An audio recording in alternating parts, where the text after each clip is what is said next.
Imagine this, it's 2 a.m. Your lights flicker once. Then everything goes dark. No phone signal, no internet, no clue what's happening. Now multiply that by days. A total blackout isn't just an inconvenience. It's a chain reaction of panic, silence, and danger. Water stops pumping. Food spoils. Streets go quiet. Then things get loud in all the wrong ways. The difference between chaos and control? These 8 steps? Because the power won't save you, but what you do next just might. When the lights go out, it's not the dark that gets you, it's the silence. The sudden stop of fans, fridges, and every hum you've ever taken for granted. You check your phone. Dead. You flip a switch. Nothing. And that's when the reality hits. This isn't a glitch, it's a full system failure. Most people freeze. Some panic. But the ones who walk out the other side? They follow a plan. Hit subscribe right now because these 8 critical steps aren't guesses. They're what actually keep you alive when the grid doesn't come back. Step 1. Lock down your perimeter. The moment a blackout hits, your clock starts ticking, but not just for power, for security. Because the first few hours after a total grid failure aren't just inconvenient, they're volatile. Confusion spreads fast. Some people freeze. Others panic. And a few? They get bold. That's why the first critical move is to lock down your perimeter fast. Let's be clear. In a widespread blackout, law enforcement will be stretched thin or completely offline. Security alarms stop working. Streetlights are out. Shadows become cover, and silence becomes opportunity. That means you need to treat your home or shelter like a fort. Windows, doors, side gates, balconies, every access point needs to be checked and secured. Start with your main entry points. Reinforce doors using security bars, furniture, or braces. Lock window 7 on higher floors. If you have sliding doors, wedge them shut with a rod or stick. Use screws, straps, even zip ties if that's all you've got. The goal isn't just to keep people out, it's to slow them down long enough for you to respond. Next, cover your windows, not just for privacy but to hide the fact that you're prepared. Blankets, tarps, foil anything that blocks internal light from escaping. Because in a blackout, even a flashlight glow can draw attention from a block away. If you have motion sensors, solar lights, or trip alarms, get them outside now, not tomorrow. The moment people realize there's no power, they'll start moving. And trust me, desperate people aren't always loud. Keep noise low, keep lights dim, and stay aware. You don't want to look like the only house that's fully functional while everyone else is in the dark. That's a magnet for trouble. And final, assign roles. If you're with family or a group, designate someone to monitor windows or listen for movement. Everyone else? Stay inside and quiet. Because when systems collapse, your first job isn't just to survive, it's to not get noticed, at least not until you're ready. Power won't come back quickly. But panic always moves fast. And if your perimeter isn't locked down before it hits, you might not get a second chance. Step 2. Preserve water supply immediately. When the lights go out, most people rush for flashlights, batteries, maybe even snacks. But here's the truth. Your water supply is the real ticking time bomb. Power loss means pressure loss, and when the grid stays down long enough, the taps stop running altogether. That's why your second critical move in a blackout is simple but absolutely urgent. Secure as much clean water as you can right now. Before you even start checking your gear or rationing food, get to the bathroom and fill the bathtub. Use buckets, pots, pitchers, anything that holds liquid. Fill them all. Because once municipal pumps go offline, that water you're casually letting run, it disappears fast. One person needs a minimum of 1 gallon of water per day just for drinking and minimal hygiene. Add in cooking, cleaning, brushing teeth, and suddenly you're looking at 3 to 5 gallons per person per day. Multiply that by just a few days, and you're talking about a serious supply gap. You can't rely on bottled water staying available either. It's the first thing to vanish from store shelves. And in a grid-down event, trucks stop rolling. Restocks won't come. So what do? Step 1. Fill your tub. If you've got a water bob or similar tub bladder, use it. If not, fill it raw and cover it with a clean tarp or plastic sheet to reduce contamination. Step 2. Fill every sealable container water bottles, thermoses, jugs, even clean trash cans lined with food, safe plastic. Step 3. If you're on a well, power loss equals pump failure. Use your remaining electricity or generator time to draw as much as possible. Step 4. Shut off your home's main water valve if things start getting bad outside. This protects what's in your pipes and stops contamination if city pressure fails. Pro tip: don't forget pet water needs. They'll be thirsty too, and they can't wait. You can survive days without food. You won't survive 3 without water. And in a blackout, every drop becomes currency. Wait too long, and all you'll hear from the faucet is silence. Move now, and make sure that silence never costs you everything. Step 3. Shift to no power food mode. Once the power's out and you've secured your perimeter and water, it's time for the next survival priority. Switch to no power food mode immediately. The mistake most people make? They keep living like the fridge still works. But in a blackout, especially an extended one, that mindset will cost you valuable resources fast. Here's the reality. Your fridge is now a giant countdown timer, and your freezer, a race against time. As the hours pass, food inside begins to spoil once it hits unsafe temperatures. It's not just wasted, it's dangerous. Your job is to eat smart, not panic. First, open your fridge once. Do a quick mental triage. Identify what's perishable and high-value milk, cooked meats, leftovers, fresh produce. Prioritize anything that will go bad within the first 6-12 hours. These are your eat now items. Second, move fast but don't waste it. Cook or consume what you can, but be strategic. If it's warm out, fridge contents may spoil even faster. Use a cooler with ice if available, but know that's just a short-term patch. Third, after 24 hours with no power, treat everything in the fridge as suspect.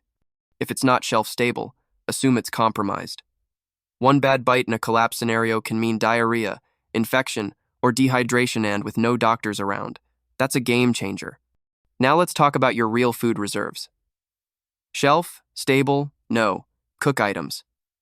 Canned goods, peanut butter, crackers, granola, tuna pouches, trail mix.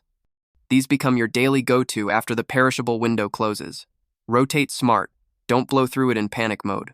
You don't know if this blackout lasts 3 days or 3 weeks. Also, ration fuel. If you're cooking with gas, wood, or camp stoves, conserve it. Boil only what you need. One-pot meals save energy and water. Pro tip: keep your stash organized. Know what needs heat and what doesn't. In the dark, chaos leads to waste. You don't want to tear through 5 cans just to find one you can eat cold. This isn't about gourmet food. This is about fuel. Once the grid is gone, your pantry becomes your battlefield, and the smart eaters win. Step number 4. Activate low, light survival gear. By now, you've locked down your home, secured your water, and shifted your food game. But if the sun's down and the grid is still off, it's time to face a new kind of threat: the dark. Not just the absence of light, but the confusion, disorientation, and risk that comes with it. This is when you move to low-light survival gear, and you do it fast. Forget candles. In a blackout, open flames are more of a hazard than a help, especially if you're using gas stoves, lanterns, or living in close quarters. One knocked-over candle can turn your shelter into a fire zone. Plus, candles cast wide light that draws attention from windows, hallways, or outside. What you need now is contained, directional, and quiet light. Start with headlamps. They're hands-free, lightweight, and let you move through your space while cooking, fixing gear, or checking your perimeter. Add a red light setting, and you've got stealth illumination that doesn't blow your cover. Then, LED flashlight, solid, tactical, and rechargeable if possible. These are your spot check tools. Use them sparingly to conserve power. Next, battery-powered lanterns. These work great for group-setting soft ambient light without the open flame risk. Place one in each major area: kitchen, sleeping space, entry point, but keep them dim. In a blackout, you don't want your place glowing like a lighthouse. Pro tip: always cover windows before turning on any lights. Even a small beam at 2 a.m. looks like a signal from blocks away. Use foil, blankets, or trash bags to black out windows completely. Also stash glow sticks for quick, disposable light, ideal for marking exits, paths, or gear in total darkness. They last 8-12 hours, don't burn, and can't be turned off accidentally. And don't forget power conservation. If you're using rechargeable gear, rotate usage and have a solar charger or power bank ready. Once the grid fails, every battery counts. Night isn't just inconvenient, it's where mistakes happen. You trip, you drop things, you alert someone outside to your presence. Good lighting keeps you invisible and in control. Because when the world goes dark, the ones who can still move safely are the ones who stay ahead of it. Step 5. Set up a silent heat or cooling strategy. You've secured your food, water, and lights, but here's what creeps up next: the weather. Whether it's freezing cold or blistering heat, a total blackout strips you of the one thing you've always taken for granted: temperature control. No fans, no heaters, no HVAC hum in the background. Just raw exposure. And in survival, extreme temps kill faster than you think. So the fifth critical step is setting up a silent, fuel-free, and sustainable temperature control planone that doesn't expose your location or burn through resources. Let's start with the cold. If the blackout hits in winter, you've got maybe 6-12 hours before walls start releasing their heat. After that, it's just you and whatever insulation you've got. First move, close off unused rooms. Focus heat in the smallest livable space, preferably a room with minimal windows. Next, layer up. This isn't about style, it's about trapping air. 2 or 3 light layers are better than one thick one. Add a hat, socks, gloves 7 indoors. And don't forget to insulate the floor cold rises from below, especially in apartments or basements. Use rugs, cardboard, even folded blankets. If you have Mylar emergency blankets, tape them on the walls to reflect body heat inward. They're cheap, light, and incredibly effective. Pro tip: fill a water bottle with hot water, if you still have gas or propane, and wrap it in a towel. It becomes a DIY heater for hours. Now, if it's summer and the heat's the enemy, your tactics flip. Open windows only at night. Create cross breeze using battery-operated fans if available. During the day, black out windows with reflective material to stop sunlight from baking your space. Stay hydrated, move slow. No matter the season, avoid anything that makes noise or light. No loud heaters, no flame-based systems unless you're venting properly and out of sight. In a true blackout, heat and cold aren't just discomforts, they're attention magnets. And here's what stores won't tell you. Once panic starts, portable heaters and fans are gone in hours. Thermal blankets? Sold out. Coolers? Cleared. These items become off-grid gold, and no one restocks once the trucks stop. Comfort in collapse isn't about luxury. It's about function and survival. Because if you lose control of your body temp, you start losing everything else next. Step number 6. Establish a comms blackout protocol. Once the power is out and the initial scramble is over, most people instinctively reach for their phones, refreshing social media, checking news apps, trying to call someone anything for a signal. But in a total blackout, communication is often the first thing to collapse and the last to return. The towers go down, the internet drops, news channels go silent, and what replaces it? Confusion, rumors, and misinformation. That's why Step 6 is all about establishing a comms blackout protocol, your way of staying informed, connected, and in control even when the outside world goes quiet. The first thing you do is protect your existing battery life. Switch every device to low power mode. Turn off Bluetooth, Wi-Fi, background apps, anything that drains charge. Then, implement strict usage rules. Phones are not for entertainment or scrolling anymore. They're tools. Use them only at set intervals, say 10 minutes every 4 hours to check for updates or signals. Next, have a battery-operated or hand-crank emergency radio. These aren't optional in a blackout, they're lifelines. Tune into NOAA weather stations, AM, FM broadcasts, or local alerts. That static might be the only voice you hear for days. If you're with others, family, neighbors, or a group, you need a check-in schedule. Create a basic protocol: when to check devices, when to regroup, when to go silent. Everyone needs to know that communication is planned, not random. Random means wasted battery and emotional panic. Also, stash backup power, now solar banks, AA battery packs, car chargers, anything you've got, and prioritize charging communication gear over entertainment. This is survival, not Netflix night. Don't forget about analog tools either. Have a notepad and pen. Write down any important info you hear: news bulletins, power estimates, medical instructions. When memory fails, ink remembers. Pro tip: mark a spot in your home where you keep all comms, gear radios, power banks, cords so it's organized, accessible, and not scattered in the dark. And most importantly, don't trust everything you hear. In a blackout, misinformation spreads faster than facts. Be calm, be selective, and verify when possible. Because when the lights are out and panic spreads, The one who controls their signal controls their next move. Silence doesn't mean you're lost. It means you're focused. And that mindset is what separates the reactive from the ready. Step 7. Eliminate all noise and light at night. Once the sun sets and the grid stays silent, everything changes. The night becomes a different kind of battlefield zone, where every sound travels farther, every flicker of light becomes a beacon, and your biggest threat isn't just what you can't see, it's who sees you. That's why Step 7 is crucial. Eliminate all noise and light at night. During a total blackout, the ambient noise you're used to, talkers, TVs, background humus gone. The silence is deafening. That means even small sounds like a zipper, footsteps, clinking dishes, or whispered conversations can echo across walls, hallways, and streets. And if your home is the only one making noise, you stand out. So, you need to establish a strict sound discipline protocol after sunset. Walk slower. Close doors quietly. No loud conversations. Turn off any devices with alerts or chimes. If you have children or pets, this step becomes even more important. Find ways to calm and quiet them early in the evening. And then there's the bigger giveaway light. A single flashlight beam or phone screen can shine through a window and be visible from blocks away. Most people don't realize how visible indoor light becomes in a pitch-black world. That's why your priority is full light control. First, black out your windows completely. Use heavy blankets, trash bags, or aluminum foil. Tape everything down so no gaps remain. Even a 1-inch slit can give away your position. Next, shift to low lumen lighting.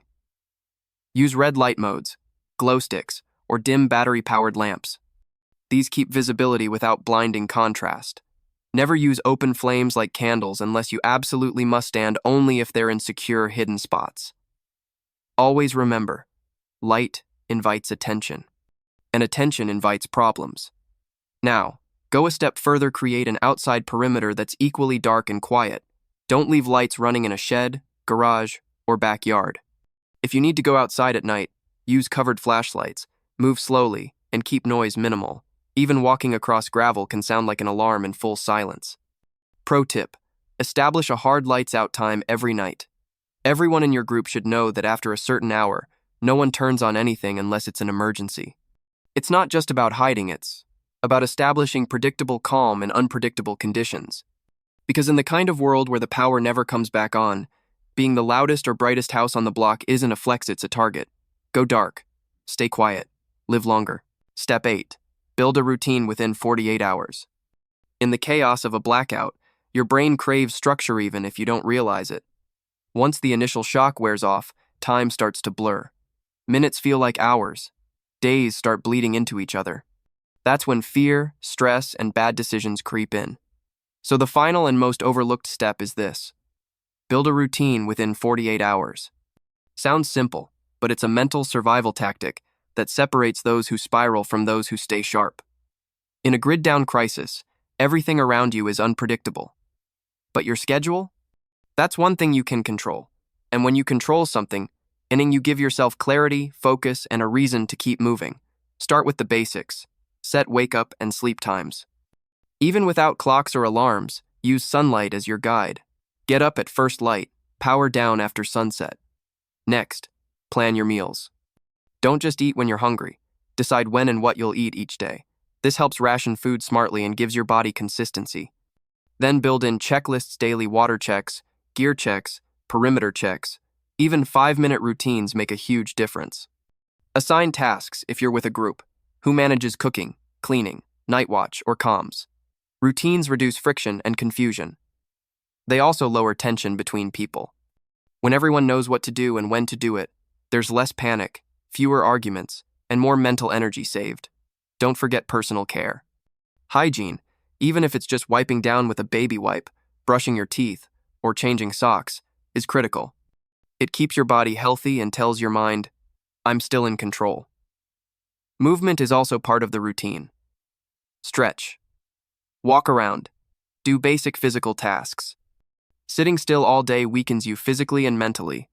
And when there's no gym, no news, no entertainment, you need something to burn that restless energy. If you're solo, write, journal. Track what you eat, what you observe, what's working.